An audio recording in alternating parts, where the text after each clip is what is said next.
This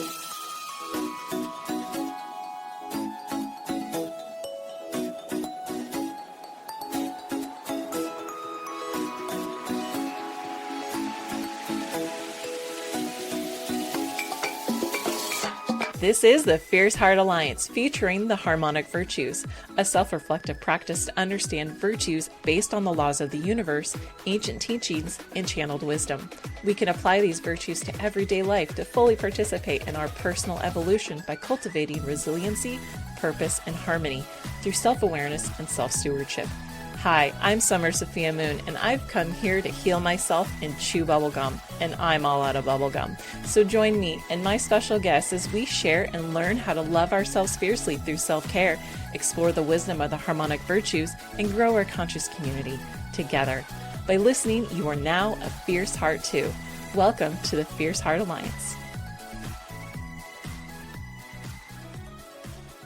Hey Fierce Hearts, this is Summer Sophia Moon. And before we get started with today's topic, I'd like to say thank you to our listeners. You're always welcome here. Thank you to our ancestors, spirit guides, and friends who are assisting us today. May these words be a force for good and timelessly infused in light and held in the frequency of rose quartz and spread healing and peace in the world around us. If there are any words left unsaid, we trust in spirit to make things right and let it gently ease into our consciousness as necessary for understanding in our own time and on our own way for the highest and most benevolent outcomes for all. And so it is. Thank you. Oh. Today is our interview episode with for the virtue of rhythm, which is located on the inner levels of the harmonic virtues, which is the metaphysical level, and their foundational elements of consciousness. Virtues are lessons that can impact our everyday life and relationships. They're ever evolving, ever shifting, and developing as we mature. And like a beautiful garden, they require some tending and some management to keep healthy and vibrant. In earlier episodes, we learned about vibration and that everything is energy. Later, we learned that energy is perpetually changing, transforming, transmuting, and alchemizing. The virtue of rhythm is the motion, flow, and cycle and repetition of those virtues, which can be found in the changing of cycles of the seasons, life, sound, music, song, and dance. Today, my guest is Chivito Cowa. Chivito is a traditional rites of passage guide, storyteller, mythologist who shares from direct experience of living with and being initiated into both honored Indigenous and Eastern Yogic lineages. He facilitates Tree of Totems cultural community here in the Pacific Northwest that's devoted to restoring these ancestral practices, knowledge, and ways of gathering that we may grow back a culture that breathes life and inspiration into us. Welcome, Chivito. Oh, thank you. Honored to be here. One of the things that has always stuck with me since working with you is that you taught in a certain way that you like to help foster remembering of these teachings rather than trying to teach something, and that it resides within all of us. Could you expand on that? Absolutely. Yeah. And when we look into and listen into any of these intact cultures from around the world, there's this knowledge that, we're part of the earth streaming. And like my teachers in India, they would call these the original understandings. My elders who mentored me were Hopi and the Dene, Navajo. Here in the Pacific Northwest, they call these the original instructions given to us by Creator. Aborigines call these the original song lines. And it's shared that, this knowledge, these original instructions are, woven into our bone memory. They're a part of us. And when we go out into the wild, when we go into nature or just your backyard, and you become fully present, then you have this experience of remembering. And in Indigenous and these sacred traditions, from the Taoists to local natives, there's this understanding that, we're here to remember our way in. And so we go out into nature, we find these moments to have these spaces, and then we carry back with us what we remember. In contrast to our modern world, we think of accumulating information. And the more information we have, the more power we have over others. But in the original way is like when we remember, we're here to bring that medicine back into the world. It's wonderful. Well, you talked about connecting with earth and with the virtue of rhythm. How do you recognize rhythm in your life? Um, Everywhere. Yeah. We really feel into rhythm as the way the earth is praying, and it's praying everything into the world, or you can say it's dreaming it into the world, breathing it. Like, I got to live by a river for some years, and I got to notice how in the mornings the river had contracted and receded. And then during the day it expands. And even during the day it kind of expands and contracts. And so there's a rhythm. And when you become attuned to that, and particularly when I was a raft guide, it became very important to know the rhythms of the river and how the river was going to respond at different times of day. And if we bring that back into our own lives, we see that even within our own day, there's a rhythm with how to move through it. A time we are going to be focused in, and times we're meant to be more quiet. And when we understand those rhythms, and when I understand these rhythms, it's a way of being carried and moving with the what we call the river beneath the river, right? The underlying current of our lives versus us breaking ourselves against the rocks, trying to will ourselves into the way we think we should be. And so rhythms for me have become very important to attune myself to, and in order to maintain a sense of centeredness, I guess, connection to that greater otherness. And how is song and music meaningful to you? Because I know you work with a lot of different songs and storytelling in your teachings. Absolutely. Ancestrally, throughout the world, song and music was our way of, again, connecting to what we call that river beneath the river, right? We get to bypass our rational mind. And when we can enter into the spirit of music and rhythm in that way, we get to craft that space within us that what's wanting to find voice inside of us can actually speak and steward us. And there's this knowledge that, unless we speak it, unless we dance it, unless we sing it, these things that we can't quite give words to, they get stuck into our body and they begin to contract and calcify inside of us.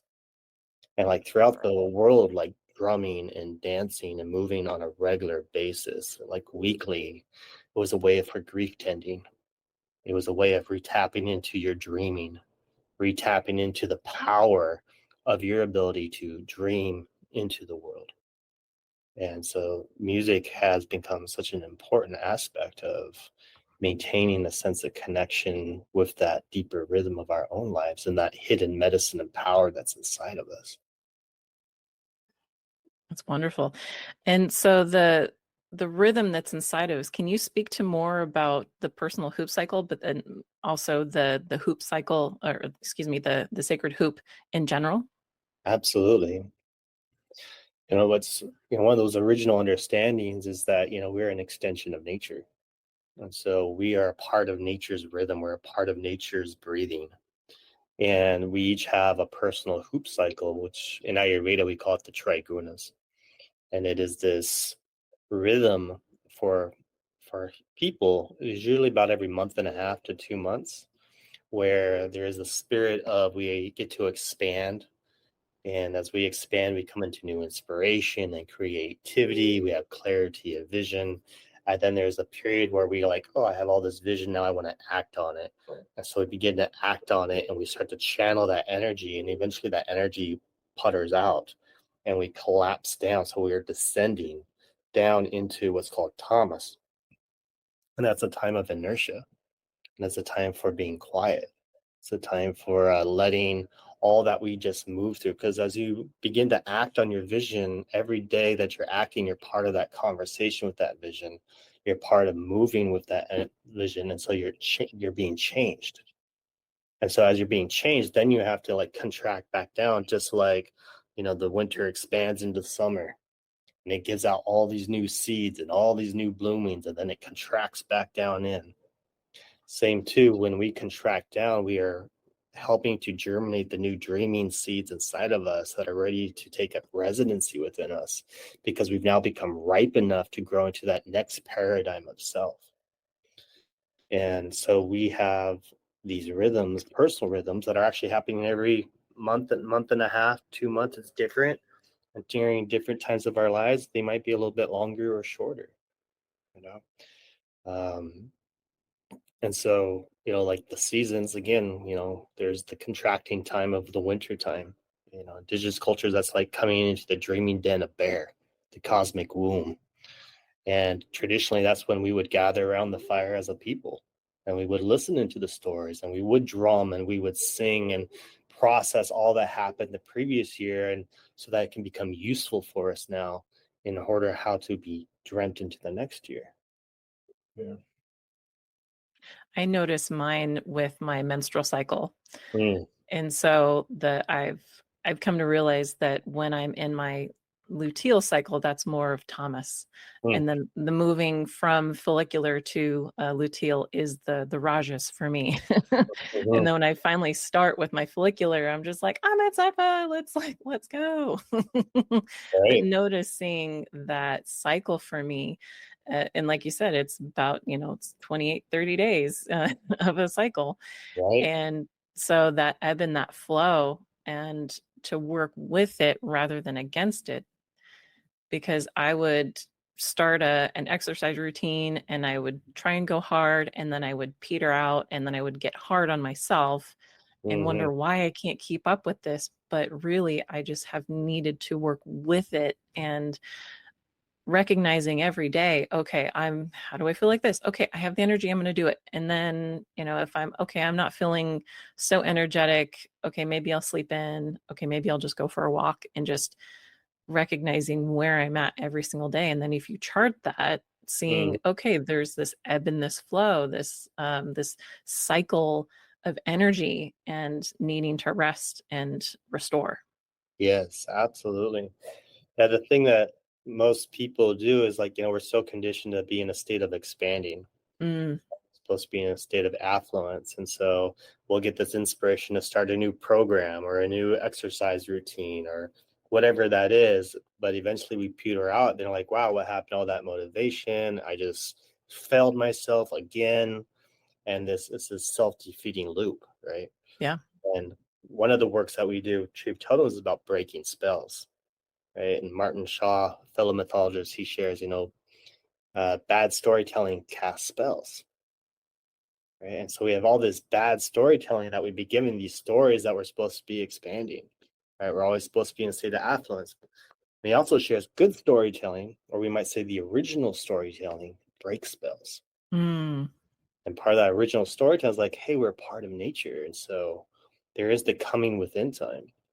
We often think of expanding and contracting, but really we can think that contracting is really a coming close in time, to come close in with what's now ready to find rest, to find new voice, new creativity, and to allow that, to give yourself that grace.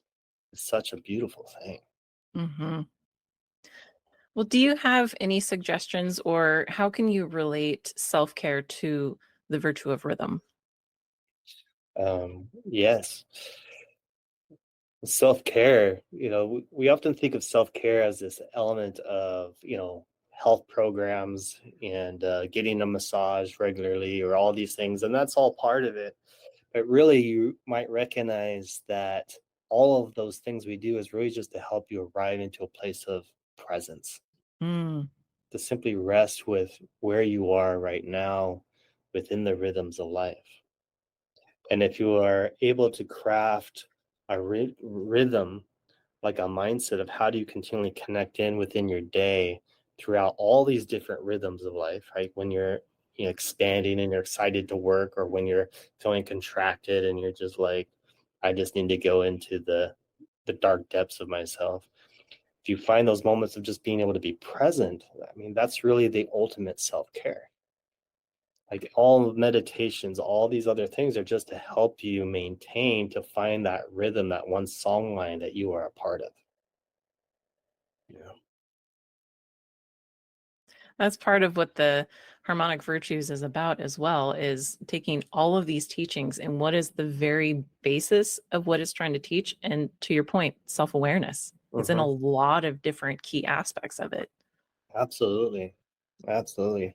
So like the lineage I'm initiated into in India is called Kashmir Shaivism. Mm, And there's a principle called Shiva consciousness. And that has three main principles or qualities to that awareness. And that first awareness is simply to be aware of being aware. mm, And we can see all of our modern practices are just trying to help people find that new baseline.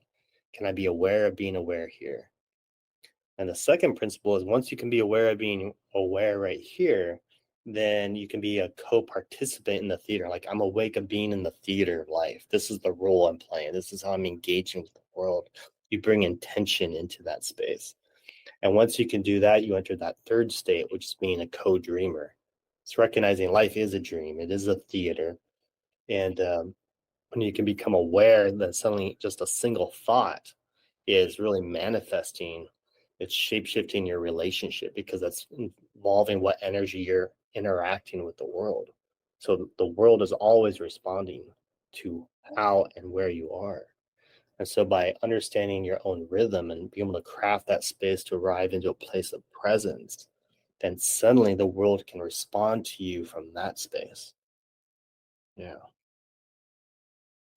And so, with talking about rhythm and presence and self-awareness, what sort of practices could you suggest to help cultivate that? Yeah, my primary one would be, and it's to recognize, we all live very different lifestyles. We live Sure. in different places and so forth. And so rather than creating a routine or practices, it's more about inviting you to like, how can you come into relationship with presence? What does that for you? It might be getting up in the morning to have a cup of coffee where you can just be in stillness and actually greet the day. And so you're like, oh, I am intentionally stepping into this day, right? It could be throughout the day where you're able to just step outside and reground and just see a tree, see a bird and just say, I see you. And just being awoken again into that space. Because as humans, we so easily collapse into a space of momentum. And in our modern life, particularly, like we just build up more and more momentum, and the more velocity in which you live your life, the less you see, Mm, the less you can hear, right? And then you're just going through the motions. And then what life is it really there? As Joseph Campbell shared, uh, he says, I don't think people are looking for a meaning for life. What people are looking for is an experience of being fully alive. absolutely. Yeah. And so the more we can craft that space through our day, just in like, oh, here I am, I'm a part of this experience. That's what's going to breathe life into you. And then you become aware of being a part of what we call your river beneath the river of your life, that underlining current that is stewarding you, and you get to be a conscious participant of it. And you can celebrate it no matter what stage of your cycle you're in. Yeah. So the short answer is just craft those moments for you that allows you to enter a place of presence and connection. And because then it's personal to you. And that's important. Hmm. Well, back when I was taking one of your trainings, we were at the base of Mount Rainier, Hmm. and our task was to sit with the trees. And I had this profound experience with these ancient trees of being witnessed and seen. And I recently moved from an apartment that was essentially a concrete jungle Mm. to my home here, where we have a backyard and we have trees. And not expecting that kind of experience, I realized that it had been a long time since I had sat on the earth and communed. Mm. And so I sat on the earth, and it's instantly just tears of remembering and being welcomed back, and just feeling that weight and that support of her. Yeah. And then I look at the trees, and I had that vulnerable, naked, just seeing every cell of my body from the trees. And it's that practice of I see you, you see me. And that it's just, I I was so surprised to have that in my backyard and to Yeah, know that that is even possible. So that was a really beautiful moment and a reminder that it can be anywhere. absolutely, absolutely. And we go out into the deep forest in order to be broken open again. Mm-hmm. Go out there, and it's important to have that kind of routine. Like, our ancestors, throughout the ages, it was known like, the forest is where we go to remember. Mm-hmm. We go to reconnect. And so it's important we go out into the deep forest to break the spells of our velocity and re-arrive in that place of awe and magic and mystery, right? That state of wonder. And but then it's important then when we are back in our everyday life to find those tiny moments to just be present with, whether it's your cup of coffee or the tree outside, right? Or even with the person checking you out at the cashier, not checking you out, but yeah, the The cashier grocery store. checking you out, at the Yeah. grocery, like, can you be present and say, hey, I see you? Mm, Because right there, what we're indicating right here is how often we're not actually seen and being seen, even mm, while we're amongst everyone. But the sooner I love doing this, particularly in grocery stores, to say, "Hey, I see you." Become really present with someone. It mm-hmm, almost shocks them, and then they're like, "Oh," and then they become present, and you can mm. see the skin change. You see their energetic field change, and they re-arrive, and you just gifted them the space of returning back into their original authentic being. It's an invitation.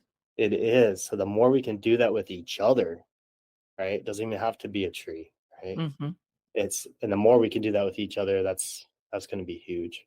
mm-hmm.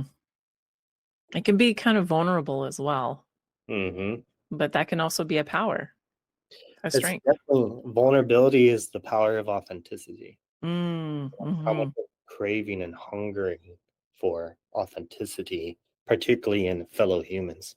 Yes. Yeah. So often I think people just move through life being superficial.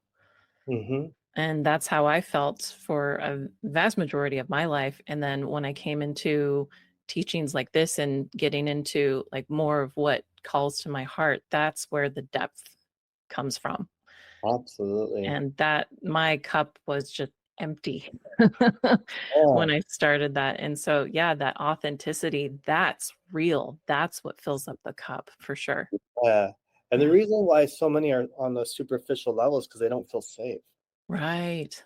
They crave authenticity, but they've been, through our experiences in our lifetime, it hasn't been safe to do so. Mm-hmm. So we're now in a place where we can break those spells.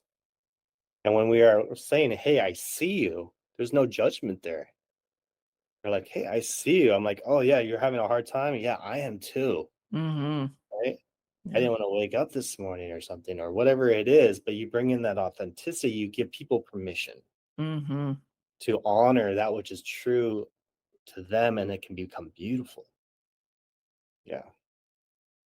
And it's also a moment for you to honor what's in yourself because I've had this where I've had someone look at me and without even having the spiritual connotation around it, they just saw me and they just have these eyes like, I see you.